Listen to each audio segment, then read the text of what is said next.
This brand new diesel heater from Hcalory is almost perfect, except a couple things. Now, is it a deal breaker? Not necessarily, but we'll go over everything that this comes with, we'll get it fired up, and then I'll let you guys decide whether it's right for you. Now when this arrived, it was neatly packaged, and after you get everything out, you'll see a manual and AC-DC converter, which this is actually an important piece, along with another box and your diesel heater. Inside of this box is where you'll find your exhaust extension tube, a couple hose clamps, and your silencer, plus this other piece, which is nice, is your DC connection. But if you did notice, they didn't include a heat tube, which at this price, that would have been nice. Now there are a couple you can buy. These are really cheap actually, and you can get a semi-rigid one or that really flexible gray one. That one can extend almost up to 10 feet. They run about $30 roughly. The semi-rigid is a little bit more, but for truck campers, those are great. I prefer the semi-rigid, at least for the setup that I'm using. Now on top of the diesel heater is two compartments, one that has your main control unit, which this is really nice, but honestly I think the app is better. And then the other side, this contains the remote, which this at least gives you somewhere to put it. That way if you are transporting it, the remote always kind of goes with you and doesn't get lost. Now inside the unit is where you'll find your engine and also your fuel tank where you'll fill this up. This is where I found a couple load of things that I kind of wish was changed, and I'll show you what I mean. Is that inside here sometimes you will see debris from other manufacturers. This one was really clean, but if you look at that fuel pickup, we'll get a better look. This is actually about a 1/4 inch off the bottom, so now it ends up being to where you won't pick up all that fuel. Now it's not that big of a deal, you can just tip the machine to get the rest of it, but you will still have some residual left over. But at least they did include a larger fuel tank at 6 liters or 1.59 gallons, which this should use about 0.1 to 0.35 liters per hour. Now you will have your power cord, which they did give you a quick disconnect. This makes it easy for service. Now one thing I noticed when opening and closing the lid, that cord likes to get stuck right there, so just be aware of that. And inside here is the engine, which we are going to test this for leaks later, and I'll show you how, but these come apart really easy for inspection. There's just a little cap, and this is about a 1/2 to 3/4 turn to get this off, and then you just set that out of the way. Then you go ahead and lift off the lid, which you just lift it up, pull it off to the side, and this will get you to the engine compartment of this unit. Now I did inspect this, just looking at the obvious for loose nuts, because you will be surprised. Like this here is your glow plug. I've seen that seal completely off and not sealed. I've also seen the front of the engine cap here where these Allen nuts are. These have actually just been finger tight, a couple of them. But this control box also looks like much better quality than other ones. But overall, this is a really clean build and it looks like quality components. Now the fuel tank is only held on by a couple screws, which this does make it easy to remove and inspect, which I wanted to see if there was a fuel filter. Dealing with diesel fuel, your fuel is typically dirtier, so these little pumps can get plugged kind of easy, and that one does look like it may have a pre-screen, but that doesn't get some of the smaller particles. So I'm going to go ahead and add a filter real quick. And voila, there we go. I just added one of the little pancake filters because they don't take up a lot of room. Now one last thing before we get this fired up is this part right here. This was kind of a bummer because if you notice how much this protrudes out, it doesn't really give you a lot of room to hook up your tube. It's not really a deal breaker, but it was kind of a nuisance when I saw that. As compared to other diesel heaters, it has a little notch right here, just kind of helps hold the tube. And look how much that gives you just to be able to attach it, about a finger width right there, versus this one, well, you don't get a lot to attach it. But I did find a couple ways. Like I took the wire that's sticking out of this tube and I kind of threaded it inside, and then I took the tube and just twisted it, and then it almost ended up threading itself into the heater. And after I did this, it actually held on very tight and it wasn't coming off. Now there are a couple easier ways, but this actually was functional and easy, but a zip tie or a hose clamp actually will work really well for whatever it is you need to hook up. Now I will admit, when hooking up the exhaust, there's not a whole lot of instructions on it, but there's not a lot to it. You simply just connect it to the bottom, and then you're going to go ahead and tighten this up. Now when you hook this up, there is a little hole on the bottom. This is where moisture can get out, so you do want these to be facing kind of like this. If it's down a little bit, it's alright, but typically not straight up in the air where some of the people like to place them. That's not exactly how they work.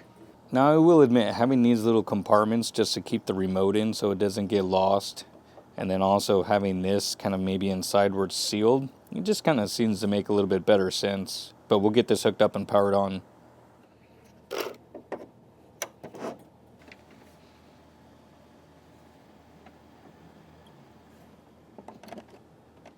Now again, one thing that's nice about having the AC to DC converter is that you get both options to be able to run it on both AC and DC. And we'll look at the power difference here in a minute. So right now we're going to just run it off the AC on this unit. Now since it doesn't really have a high enough DC out, that's a problem with some power stations. They don't have a high DC out where you're going to need about 150 to 160 watts on startup. And then eventually this is only going to use, probably around 15 to 30 watts depending on what setting you have. And we'll take a look at that as we get going. Okay, now this is already starting up, which that was real easy. And it's going to have to prime the pump, so we should hear that start clicking here in a minute. All the way up to max heat. And that says 32 degrees Celsius, which I'll have to see if there is a Fahrenheit setting on this one. I don't think I really saw it, but... And it even gives us a time. And of course we can hook this up to an app and everything, so we'll let this get going. Come back in a second. Okay, so right now you can hear the priming of the pump, and that's going to be filling up the diesel fuel all the way down to the pump and then into the engine, obviously. And as you can see, this guy right here, that's kind of cool having that little deal, but here's where you need a power station that's going to be able to handle the higher load, because you see how we're getting up to 130 watts? This right here is only capable of 126, and most of the time these will all kind of trip at around 130. So, and these will need about 140 to 150 to get going. But now that this is up and running, our power draw is going to go down quite a bit, and this is almost all the way. We should start to see some smoke coming up and out of there. Now that the fan's kicked way up, we'll see what this does now that we dropped way down. And see, that's going lower and lower, especially after this gets going all the way.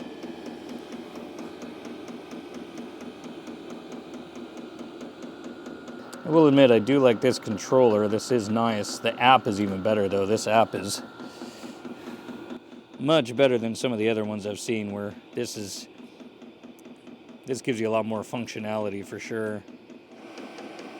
And probably pretty hard to see, but down here the fuel is going through the little green fuel line, so we should be primed up and going here in just a second.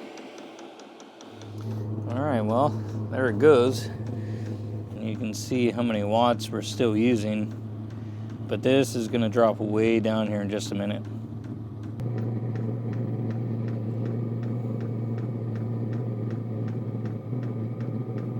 And just to show you, that's 103 coming out as it continues to warm up and get hotter. And you can see that moisture now coming out of the bottom. Alright, so you can see we're using 40 to 50 watts, so we'll just say maybe 45. And then we'll see how much power it draws on DC only. We're going to go ahead and turn this down. Those little converters will probably burn an extra 5, maybe 10 watts, so it's not going to be a drastic difference, but dropping this down to kind of medium-low as we let this spool down, now you can see we're getting into the 20s, and this should drop down to around the teens, maybe 15 to 20 on this medium-low. As you can see, it continues to drop down. But, I mean, that's one of the reasons these are so popular. They just sip power and fuel. But we're going to hook it up to this now, and this one happens to have a high DC output of 300 watts. This is actually a new power station, and it tested really well. Even with other creators, they did a test on this, and this new unit came out well, and we like the DC out because that's something that's harder to find. But now this is plugged in directly to an extension, so this is some Anderson cables that I put on here. And then I have a little extension that now runs into the Anderson ports, and so you press and hold, and we'll get this fired back up. Okay, so now this is back running on high, so we can see the difference without the converter. So if we take a look at our output, it's really hovering around 30, maybe 35. So you can see that there's probably at least a good 10, maybe 15 watts difference. I would just say a 10 watt difference consistently as far as how much output. So that can save you over a long time as far as the amount of power you can save if your power station is smaller and has a higher DC out. But you can see I'm all the way at max. We're going to drop this now all the way to the bottom, and then I'll let this kind of spool down and we'll see how much power it draws.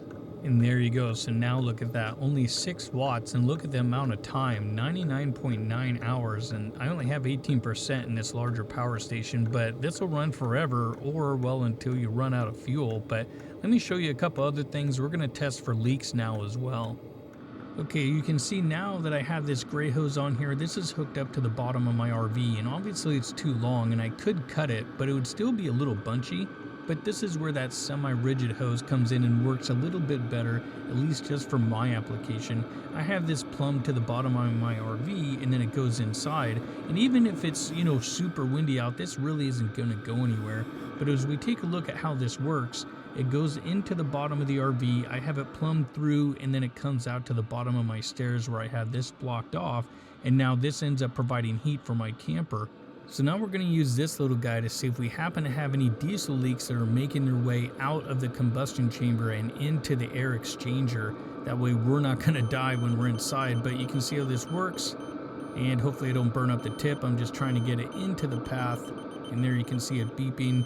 And these are great because they detect all kinds of gases, and I even found a propane leak inside my cabinet door there, which, I mean, these are only a little over $20, so I keep one in my house, and I also keep one in the RV. But now as we put it into the path, now I have seen diesel leaks before on these heaters, and you'll actually get a small smell, enough to where I've seen this register at least halfway up or even a little more. It didn't peg the needle, but that just means that the engine has a leak.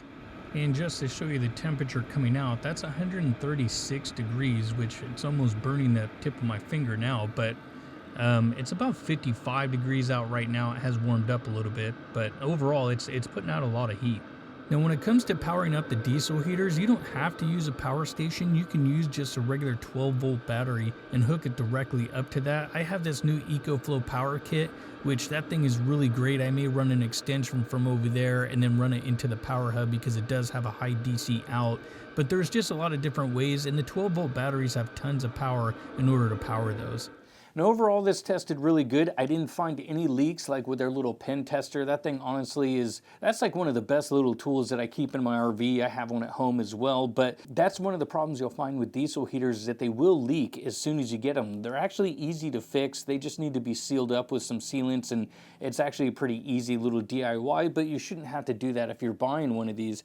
Now, it didn't include the hose, and again, with this being a little bit more expensive, I think a fuel filter is definitely needed because diesel fuel is dirty, so it is going to plug up those pumps quicker. But I will have links in the description down below of everything that you guys did see, and if you have any questions, there's a link called Ask Me. I'm curious as about to what you guys think of this diesel heater, and I hope you liked the video, and I hope to see you next time.